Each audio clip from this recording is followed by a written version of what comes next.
बैटमैन्स universe में बहुत सी interesting कहानियां हैं।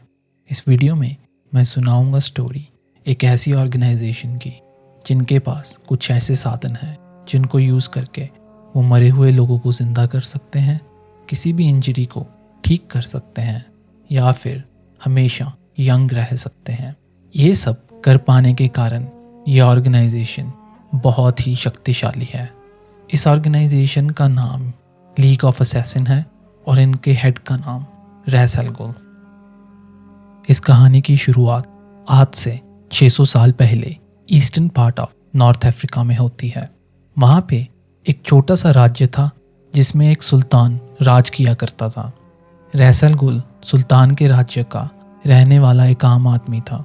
रैस अल गुल को सुल्तान के ट्राइब के तौर तरीके बहुत ही पिछड़े हुए लगते थे, तो वो सुल्तान का राज्य छोड़कर एक बड़े शहर में जाके रहने लगता है।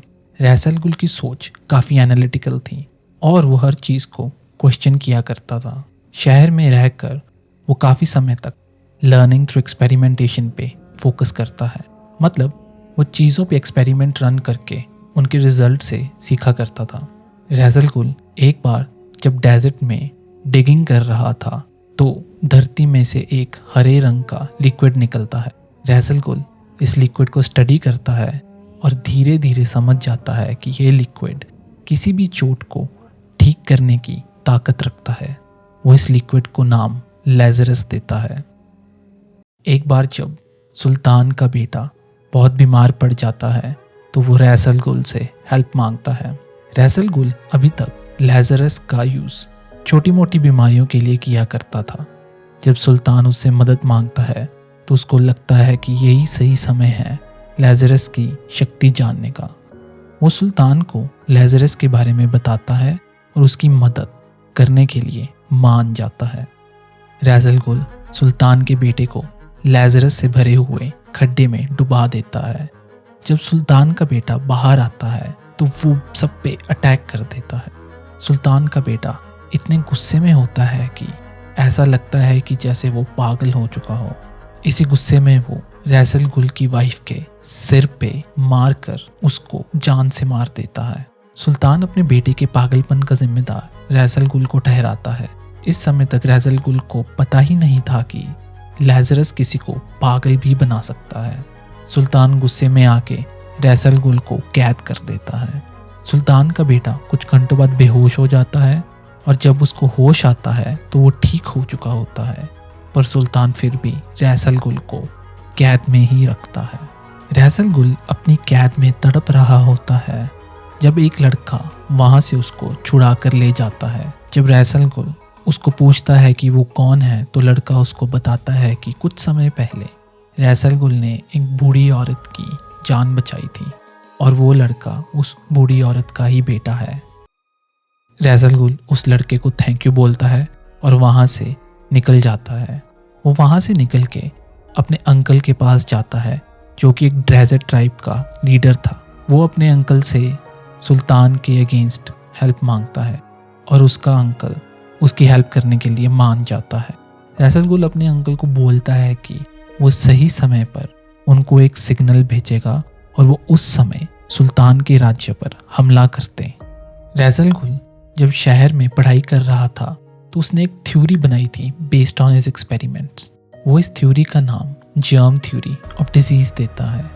रैस अल गुल की इस थ्योरी के मुताबिक इनविजिबल क्रिएचर्स जो दिखाई नहीं देते वो इंसानों में डिजीज क्रिएट करते हैं और स्पेसिफिक क्रिएचर्स को यूज़ किया जा सकता है डिजीज़ फैलाने के लिए।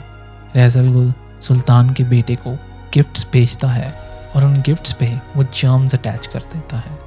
गिफ्ट्स मिलने के बाद सुल्तान का बेटा बीमार पड़ जाता है। जब कोई उसको ठीक नहीं कर पाता तो सुल्तान रैस अल गुल से माफ़ी मांगता है और एक बार फिर उसकी हेल्प मांगता है। इस बार रैस अल गुल सुल्तान और उसके बेटे को केला पाके उनको मार देता है और फिर वो अपने अंकल को मैसेज भेजता है कि उसका अंकल सुल्तान के किंगडम पर अटैक करते। रैस अल गुल का अंकल फाइनली शहर को अपने कंट्रोल के अंडर ले लेता है। अपना बदला लेने के बाद रैस अल गुल लेज़रस पे एक्सपेरिमेंट्स करने लगता है और समझ जाता है कि लेज़रस में फुल डिप लेने के बाद टेम्परेरीली इंसान अपने दिमाग पे कंट्रोल खो देता है और वायलेंट हो जाता है। फिर वो वहाँ से निकल जाता है और पूरी दुनिया में ट्रैवल करता है। वो काफ़ी वॉर्स में भी हिस्सा लेता है। वो जब भी कभी इंजर्ड हो जाता था तो वो लेज़रस पिट में डिप लेने के लिए वापस आता था ताकि वो हील कर सके। लेज़रस का लिक्विड उसकी एजिंग को काफ़ी स्लो कर देता है, तो रैसल गुल की उम्र बहुत धीरे बढ़ती है और वो काफ़ी समय तक यंग ही रहता है।